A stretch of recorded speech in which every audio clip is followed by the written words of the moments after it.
आती है या कहीं हमसे फ्रॉड नहीं हो जाए, उसी से हमको जागरूक करने के लिए ये लोग अपना कीमती समय निकाल के आए, तो हम सबको उसे ध्यान से सुनें। सबकी एक निजी अधिकार होता है, निजता होती है, इसलिए उसको वायरल नहीं होने देते, ना वायरल करते हैं, ठीक है। फिर भी हमें सावधान रहना है इस गैजेट से। ये साइबर फ्रॉड करवा सकता है, और वो कौन करता है, वो आप लोगों में से हो सकता है कोई भी। आप कोई किसी को या आपके पेरेंट्स को या अपने मिलने जुलने वाले को डिजिटल अरेस्ट भी कर सकता है वो आपको। एक साइबर उसमें एक ऐसा बांध देगा आपके माइंड को, जो आप खुद ब खुद उसमें उलझ जाओगे। क्योंकि आज के समय में साइबर फ्रॉड बहुत हो रहे हैं, बहुत ज़्यादा हो रहे हैं। हम मोबाइल को खोलते हैं, देखते हैं तरह तरह की उसमें चीज़ें हम देखते हैं, रील्स देखते हैं, कभी कभी ऐसे लिंक आ जाते हैं तो हम ना चाह कर भी हो सकता है गलती से हमने कमेंट कर दिया हो। अभी आपने एक वाक़या सुना है, एक देखा है भी, जयपुर में कुछ मनचलों ने एक किसी लड़की के साथ में छेड़छाड़ की थी बाइक पे, नहीं देखा होगा आपने, वीडियो वगैरह अखबार में भी आया है। तो उसको जहाँ से उसकी जैसे वीडियो वायरल हुई, तो सोशल मीडिया के माध्यम से उसकी वीडियो वायरल हुई और वो पुलिस तक पहुंची और उन लोगों को पुलिस ने अरेस्ट कर लिया, ठीक है। तो आज के समय में हर जगह पे सीसीटीवी कैमरे लगे हुए हैं। हमारे मोबाइल में हम क्या करते हैं, कैसे करते हैं, क्या हो रहा है, किसी भी प्रकार का कोई इस प्रकार से कमेंट ना करें बच्चों, जिससे आपका भविष्य अंधकार में चला जाए। मोबाइल का बहुत सावधानी से उपयोग करें। पासवर्ड, ओटीपी, किसी भी प्रकार की कोई मोबाइल से ऐसी एक्टिविटी ना करें जिससे आपके या आपके परिवारजनों को परेशानी में पड़ सकते हैं। तो आप इस चीज़ का भी ध्यान रखें कि कम से कम हम कर रहे हैं, हम मोबाइल चला रहे हैं, तो उसको सावधानी से उसका उपयोग करें, ठीक है। आप सभी चलाते हैं ना मोबाइल, छोटे छोटे बच्चे भी बोल रहे हैं कि हम भी मोबाइल चलाते हैं, तो मोबाइल मत चलाना बेटा, ठीक है ना, वरना तुम्हें साइबर लोग गिरफ्तार कर लेंगे। साइबर एक्सपर्ट है इसके अंदर बहुत सारे। आपने गलत कमेंट कर दिया, कुछ भी कर दिया ना मोबाइल में, तो आपकी परेशानी जाएगी आपके पेरेंट्स को। इसलिए मोबाइल मत चलाना, ठीक है, बच्चे मत चलाना मोबाइल आप, ठीक है। और आप इस चीज़ का भी ध्यान रखना कि कोई भी आपका एक गलत कमेंट भी आपका पूरा भविष्य बर्बाद कर सकता है, इसीलिए बहुत सावधानी से इसका उपयोग करें। आपके पास अगर कोई लिंक आता है तो आप उसको क्लिक ना करें, टच ना करें। आपके पेरेंट्स को बताएं कि पापा ये आया है, मम्मी ये लिंक आया है, ये आपसे रिलेटेड है कि नहीं है। यदि वो आपसे संबंधित है, हो सकता है किसी के पेरेंट्स को कुछ डाटा आता हो तो उसका करना पड़ता है उनको समाधान, लेकिन आप उनसे पूछे बिना किसी भी अनजान लिंक पर ना तो क्लिक करें, ना किसी प्रकार से ओटीपी शेयर करें, और ना ही किसी प्रकार से डिजिटल अरेस्ट होने की आपको अगर कोई करने की कोशिश करे तो उससे भी सावधान रहे, ठीक है। तो आपको ये ध्यान रखना है कि कम से कम हम भी अवेयर हों, हमारे जो पेरेंट्स हैं उनको भी इस चीज़ के लिए अवेयर करें। क्योंकि मैं निश्चित तौर पे कह सकता हूँ कि अगर हम अनजान रहेंगे, हमें अगर जागरूकता नहीं रहेगी, तो हम भी इस शिकार हो सकते हैं साइबर फ्रॉड का, ठीक है ना। तो आपको भी अवेयर रहना है, और अपने पेरेंट्स को, अपने दोस्तों को, सबको अवेयर करना है। क्योंकि ये जितना अच्छा गैजेट है ना, ये उतना ही खतरनाक भी साबित हो सकता है ये, ठीक है बच्चों। तो आप इस चीज़ का ध्यान रखें, साइबर फ्रॉड से सतर्क रहे, सावधान रहे, जागरूक रहे, और लोगों को भी जागरूक करें। धन्यवाद। अपराध, अगर मैं इजी लैंग्वेज में बोलूँ, कोई भी गलत काम अपराध है, ठीक है। किसी को चांटा मारना अपराध है, गाली गलौज करना अपराध है, धमकाना अपराध है ना, किसी से अपन चोरी करना अपराध है। ये सब गलत काम है ना, तो कोई भी जो गलत काम है वो अपराध है। अपन इंटरनेट चलाते हैं, अपन आज कोरोना में सब स्कूल बंद हो गए थे, ऑनलाइन व्हाट्सएप के ज़रिए पढ़ रहे हैं, या ऑनलाइन टीचिंग कर रहे हैं, या यूट्यूब पे अपन पढ़ाई की वीडियो देख रहे हैं, तो ये क्या है, गलत काम तो नहीं है, ये तो सही काम है ना, तो ये अपराध नहीं है। लेकिन अगर अपन कुछ गलत काम कर रहे हैं, किसी की फ़ोटोज़ वायरल कर रहे हैं, लिंक पे टच करके पैसे कोई चुरा रहा है, कोई लिंक ऐसे फॉरवर्ड कर रहा है जिससे पैसे अपने कट रहे हैं, किसी के साथ फ्रॉड कर रहे हैं, तो ये गलत काम है। तो एक ही चीज़ के दो फायदे हैं, एक अच्छा काम होता है, एक गलत काम होता है। अच्छा काम है वो अपराध नहीं है, लेकिन जो गलत काम है वो अपराध होता है। अब अपन आते हैं गुड टच और बैड टच पे।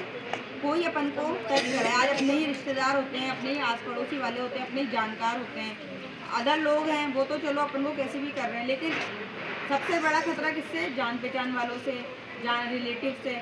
अगर वो अपन को प्यार से टच कर रहे हैं, आशीर्वाद दे रहे हैं, आशीर्वाद के लिए टच कर रहे हैं, या बहुत अच्छे प्यार से कर रहे हैं, मम्मी पापा करते हैं अपने, तो वो होता है गुड टच। आशीर्वाद देने के लिए किया, फॉरहेड पे आपको किस कर दिया, कि प्यार से कर दिया, वो सब होता है गुड टच। लेकिन अगर किसी ने आपको गलत तरीके से आपके प्राइवेट पार्ट पे टच किया है, प्राइवेट पार्ट तो सब जानते होंगे ना, उस पर टच किया है या गलत तरीके से टच किया है या गलत तरीके से छेड़ने के हिसाब से आपको टच किया है, और फिर क्या कहते हैं, अरे सॉरी सॉरी गलती से टच हो गया, या रिलेटिव बोलते हैं अरे नहीं मैंने तो प्यार से किया था, लेकिन ये अपने को फील हो जाता है। और आजकल ये अपराध लड़कों के साथ ही, लड़कियों के साथ ही नहीं, लड़कों के साथ भी हो रहे हैं। आज एक एक्ट बनाया गया है इसी पे, 18 साल से कम उम्र की अगर कोई लड़की है या लड़का है, लड़की है या लड़का है जिसकी उम्र 18 साल से कम है, और उसे कोई लड़की या लड़का या औरत या आदमी छेड़ता है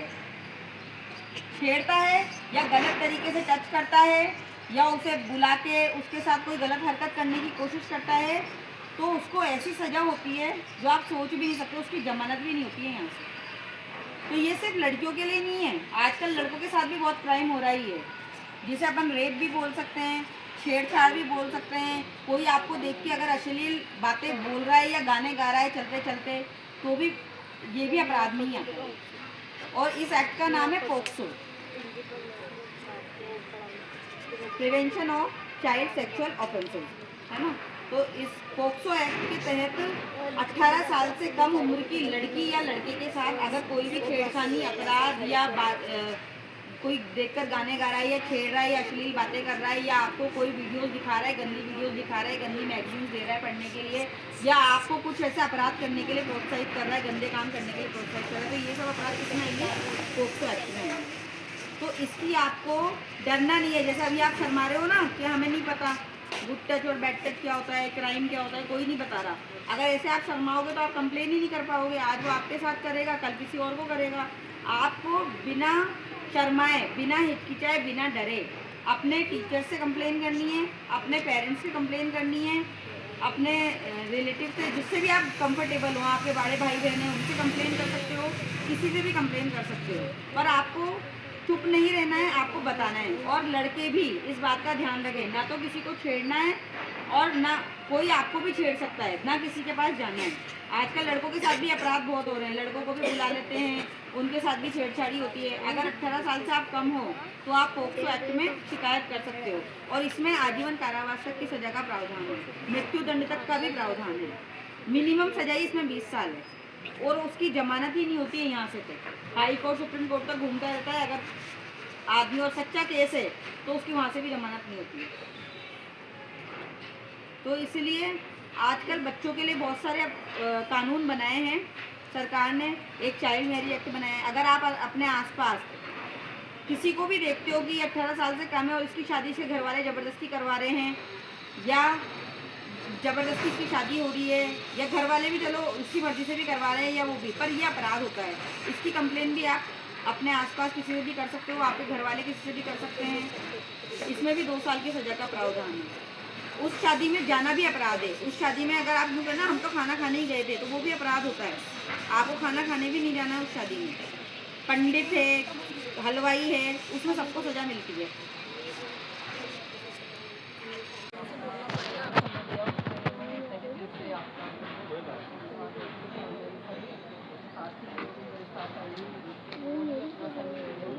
आपने कानून के विषय में जो बच्चों को इतनी अच्छी जानकारी दी, मैं तो ज़्यादा कानून बता नहीं सकती, लेकिन ये अगर आप सब बच्चे जो सर ने और मैम ने बताया अपने जीवन में उतारोगे, अपने साथ रोज़ होता है ये सब चीज़ें जो इन्होंने बताया, वो सब रोज़ सभी के साथ होता है, हमारे साथ भी, बड़ों के साथ, छोटों के साथ, सबके साथ होता है। लेकिन अगर अपन सुधार करना चाहेंगे अभी से, आप बहुत छोटे हो अभी, और अगर आप सुधार करोगे तो मैं आपके लिए तहे दिल से बहुत बड़ी उम्मीद रखती हूँ कि आप बहुत अच्छे, लड़कियाँ भी बहुत आगे जाएगी और बच्चे भी आगे जाएंगे। और ये जैसे सरकारी स्कूल को बदनाम किया जाता है, अच्छी मैडम है, पढ़े पढ़ाने वाले, अच्छी शिक्षा देने वाले हैं आपको, और सरकारी स्कूल में ही हम लोग भी पढ़ के आगे सरकारी स्कूल में बढ़े, और बहुत से हैं जो सरकारी स्कूल में पढ़ के ही आगे बढ़े। जरूरी नहीं कि प्राइवेट स्कूल में ही पढ़े जो उसको ही मेहनत आएगा, सरकारी स्कूल में भी मेहनत के साथ ही आपको सारी सुविधा मिलती है,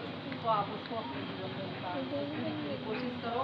और ये जो अभी आए सारे मैडम, इन्होंने जो जानकारी दी उसको अपने जीवन में उतारना और कभी गलती मत करना।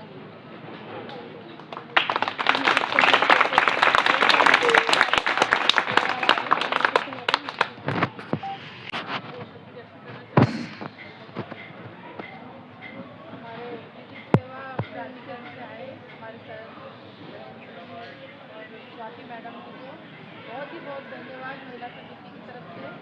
और जो आपको आज जानकारियाँ मिली है बच्चों, सबसे पहले तो जिनको ज़्यादा धूप लग रही है वो अपने हिसाब से छाया में बैठे, एक मिनट। और जो आपको जानकारियाँ मिली है गुड टच बैड टच की महल से, तो आप लोग मेरे